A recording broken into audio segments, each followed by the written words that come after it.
Students, आप सभी का बहुत बहुत स्वागत है मेरे यूट्यूब चैनल में डॉक्टर प्रियंका सिंह मैथ्स। आज हम देखेंगे इन्वर्स रिलेशंस क्या होते हैं।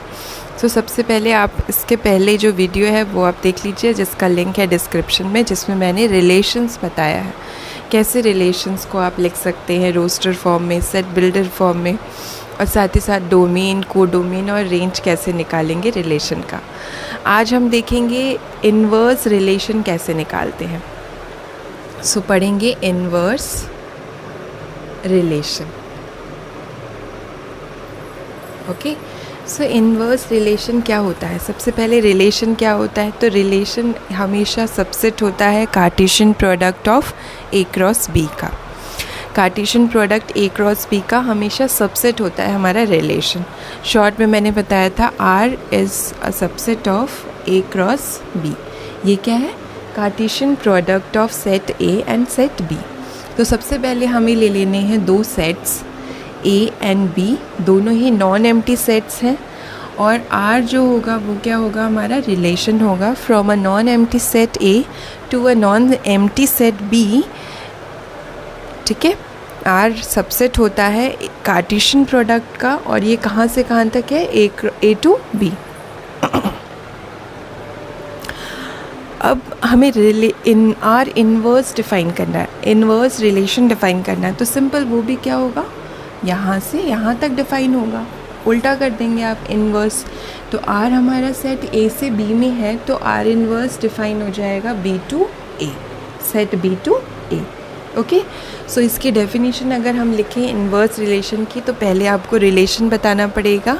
Late R be a relation from a set A, non-empty set A, to a non-empty set B, and R is a subset of A cross B, Cartesian product A cross B. Then R inverse is itself a relation from B to A. ये कहाँ से कहाँ तक होगा, B to A define होगा। सिर्फ इतनी सी इसमें डिफरेंस है और कुछ नहीं। Inverse relation B to A define होता है, और ये B क्रॉस A का सबसेट होता है इन्वर्स रिलेशन। तो सिंपल अगर आप R इन्वर्स की डेफिनेशन लिखेंगे सेट बिल्डर फॉर्म में, तो वो हो जाएगा क्या, y, x, such that x, y क्या होना चाहिए, R में होना चाहिए, रिलेशन R में। रिलेशन R का हमने एक एलिमेंट लिया x, y, तो R इन्वर्स में क्या हो जाएगा, y, x हो जाएगा।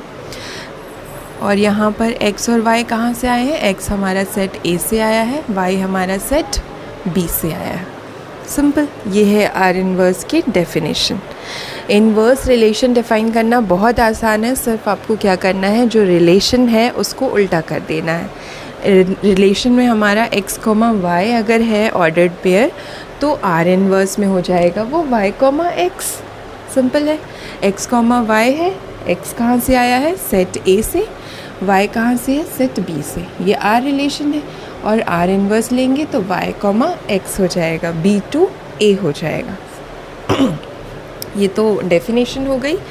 अगर हम इसी एग्ज़ाम्पल को फॉलो करें जो मैंने इसके प्रीवियस वीडियो में बताया है, जिसमें रिलेशन हमारा क्या था, इस तरह से डिफ़ाइन था, पिक्टोरियल इसका प्रेजेंटेशन था, मैंने उसको लिखा है रोस्टर फॉर्म में, तो ये आया हमारा रिलेशन।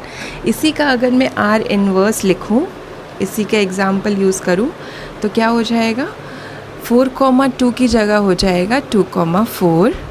इसको भी उल्टा कर देंगे, -2, 4, 3, 9, -3, 9, एंड 5, 25, -5, 25।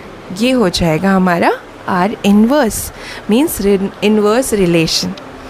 बहुत इजी है, नंबर ऑफ़ एलिमेंट्स दोनों में सेम ही रहते हैं, ओनली आपको इसके जो x, y है उसको आपको इंटरचेंज कर देना है, y, x लिख देना है। तो ये मैंने रिलेशन था उसका लिख दिया इन्वर्स रिलेशन। ओके।